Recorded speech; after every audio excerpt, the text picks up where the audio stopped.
সুপ্রিয় দর্শক মণ্ডলী, আসসালামু আলাইকুম ওয়া রাহমাতুল্লাহি ওয়া বারাকাতুহু। কাছে কিংবা দূরে যে যেখান থেকে আমাদের এই ভিডিওটি দেখছেন, সবাইকে জানাই আন্তরিক সালাম ও শুভেচ্ছা। এসএসসি 2026 যারা এই সেশনে পরীক্ষা দিয়েছেন, আপনাদের জন্য আজকের আমার টিউটোরিয়াল হচ্ছে এমএস ওয়ার্ড বা মাইক্রোসফট ওয়ার্ডের টেবিল। টেবিল কিভাবে তৈরি করতে হয় সেটি আমি আজকে আমার এই টিউটোরিয়ালের মাধ্যমে শেখানোর চেষ্টা করব ইনশাআল্লাহ। মাইক্রোসফট অফিস 2019, মাইক্রোসফট ওয়ার্ড 2019 আমি ওপেন করতেছি ব্ল্যাঙ্ক ডকুমেন্ট। এখন আমরা একটা টেবিল তৈরি করব। ইনসার্ট টেবিল, এখানে গিয়ে ইচ্ছে মতো এভাবে টেবিল তৈরি করা যায়। তো এখান থেকেও আপনার 1 2 3 4 5 এভাবে গুনে গুনে নিতে পারবেন। এদিকে 5টা নিলাম, আমি এদিকে 3টা নিলাম বা 4টা নিলাম, ক্লিক করে দিলাম, এইভাবে টেবিল নিয়ে আসা যায়। অথবা কন্ট্রোল জেড চেপে আন্ডু করে দিলাম, অথবা ইনসার্ট টেবিল, ইনসার্ট টেবিল, এখানে গিয়েও আমরা নিলাম হচ্ছে 6টা আর রো নিলাম 4টা। এরপর ওকে বা এন্টার প্রেস করলেই আমাদের টেবিলটা এইভাবে চলে আসবে। আপনারা দেখতে পাচ্ছেন টেবিলটি চলে এসেছে। এখন টেবিলটি আমরা কিছু লিখব টেবিলে।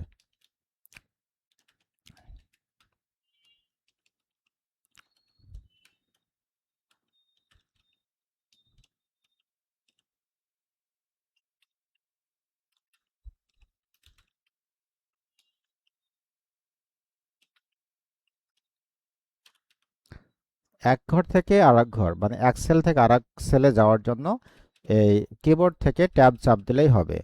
এবার আমি এখানে লিখলাম 1, এখানে 2, এখানে 3। এবার যদি আমি ট্যাব চাপতে থাকি, tab tab tab tab tab tab, তাহলে দেখুন আরেকটি রো দিয়ে দিয়েছে, এখানে দিলাম 4। এবার এই এই ঘরগুলোকে, কলামগুলোকে ছোট বড় করার জন্য এইভাবে টান দিয়েই আমরা ছোট বড় করতে পারবো।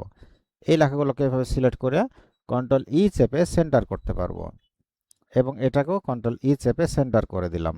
এখানে আমরা নামগুলো লিখতে পারবো। আচ্ছা, তাহলে এইভাবে যে আমি ওপর থেকে নিচের দিকে ক্লিক দিচ্ছি এভাবে, তো যেটা সিলেক্ট হচ্ছে মানে এইটাকে বলা হচ্ছে কলাম, মানে ওপর দিক থেকে নিচের দিকে লম্বা, হ্যাঁ, এটাকে বলা হয় কলাম। আর বাম দিক থেকে ডান দিকে লম্বা যেটা এইভাবে সিলেক্ট করতেছি আমি, এটাকে বলা হয় রো। তাহলে এটাকে বলা হবে কলাম, এটাকে বলা হবে রো। রো কলামের সমন্বয়ে গঠিত খোপ খোপ ঘরগুলোকে সেল বলা হয়। তাহলে এটি একটি সেল, এটি একটি সেল, এই বক্সগুলোকে সেল বলা হয়। এই হচ্ছে আপনার এই পরিচয় টেবিলের। এবার টেবিলের আরো কিছু কাজ, আমরা টেবিলের ডিজাইন মেনুতে গেলাম। ডিজাইন মেনুতে গিয়ে এইখানে দেখুন দেখুন অনেকগুলো ডিজাইন আছে।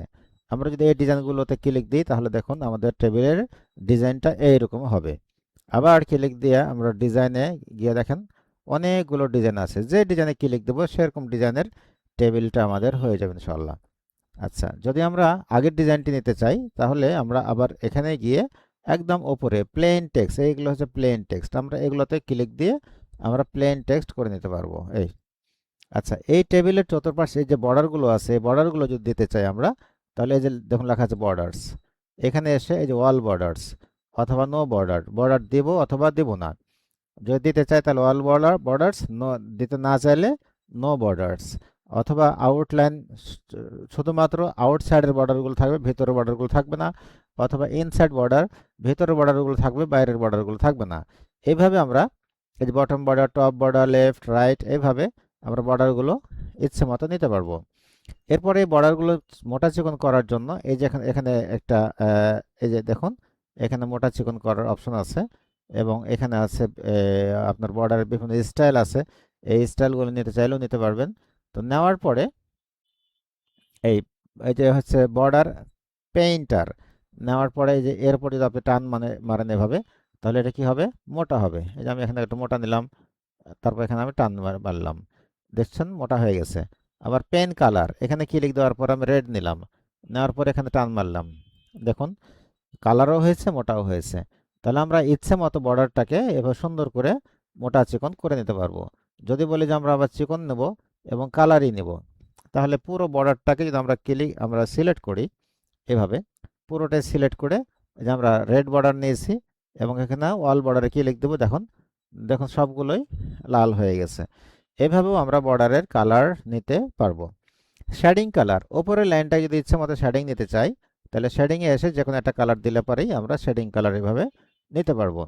এবার চলে গেলাম লেআউটে। লেআউটে এসে আমরা বেশ কিছু কাজ করতে পারবো, যেমন একাধিক সেলকে একত্রিত করাকে মার্জ সেল বলে।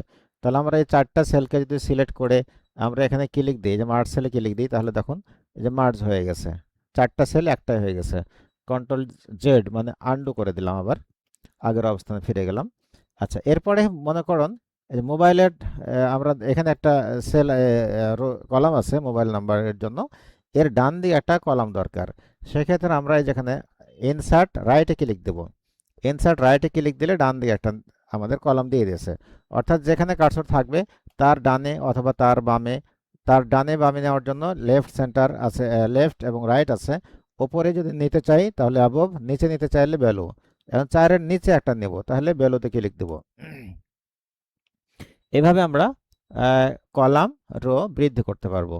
এরপর যদি এই রোটাকে আমি কেটে দিতে চাই, ডিলিট করে দিতে চাই, তাহলে যেখানে দেখুন ডিলিট, আমরা কি ডিলিট করতে যাচ্ছি, ডিলিট রো, রো ডিলিট করতে যাচ্ছি। দেখুন রোটি চলে গেছে। এই কলামটি যদি ডিলিট করতে চাই তাহলে ডিলিট কলাম, চলে গেছে। এখন আমার যে টেবিলটি, এই টেবিলটি দেখুন ছোট হয়ে গেছে। এখন টেবিলটি এটা যদি আমি এই উইন্ডো পর্যন্ত, এই মার্জিন পর্যন্ত বড় করতে চাই, তাহলে আমি অটো ফিটে গিয়ে কি করব, অটো ফিট উইন্ডো, হ্যাঁ অটো ফিট উইন্ডো, আমার উইন্ডো পর্যন্ত চলে গেছে। আবার যদি বলি অটো ফিট কন্টেন্ট, তাহলে লেখাগুলো যত বড় আছে তত বড় হয়ে যাবে। আমরা উইন্ডোতে চলে গেলাম। আচ্ছা, এরপরে আমরা যদি একটা ঘরের মধ্যে আরো ঘর নিতে চাই, মানে একটা সেলের মধ্যে সেল বৃদ্ধি করতে চাই, সেক্ষেত্রে স্প্লিট সেলে ক্লিক দিয়া কয়টা সেল নেব, 3টা সেল নিলাম, দিয়ে ওকে দিলাম। দেখুন এখানে 3টি সেল হয়ে গেছে, আন্ডু করে দিলাম। আচ্ছা, আবার যদি আমরা টেবিলটাকে বিভক্ত করতে চাই, যে এই টেবিলটাকে 2 ভাগে ভাগ করব, সেক্ষেত্রে স্প্লিট টেবিল করতে পারি, অথবা কিবোর্ড থেকে কন্ট্রোল শিফট এন্টার প্রেস করতে পারি। কন্ট্রোল শিফট এন্টার প্রেস করলেও হবে। আর এখান থেকে আমরা কি করব, এখান থেকেও আমরা স্প্লিট টেবিল করতে পারবো।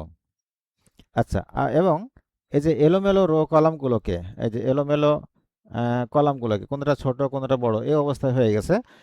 এখন সবগুলোকে সমান করতে চাইলে ডিস্ট্রিবিউট কলামে ক্লিক করতে পারি, তাহলে সবগুলো সমান হয়ে যাবে। আচ্ছা, তাহলে আমরা ডিস্ট্রিবিউট কলামও করে ফেলে দিলাম। এরপরে এখানে যে 1 2 3 4 আছে, এটাকে যদি আমরা ছোট থেকে বড় অথবা বড় থেকে ছোট এভাবে সাজাতে চাই, তাহলে সর্টে ক্লিক দেব, সর্ট ডিসেন্ডিং, ওকে। দেখুন এটা বড় থেকে ছোট আকারে সাজানো হয়েছে।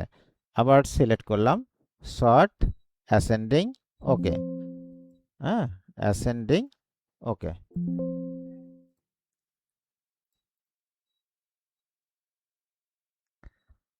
সর্ট অ্যাসেন্ডিং, ওকে। হচ্ছে না,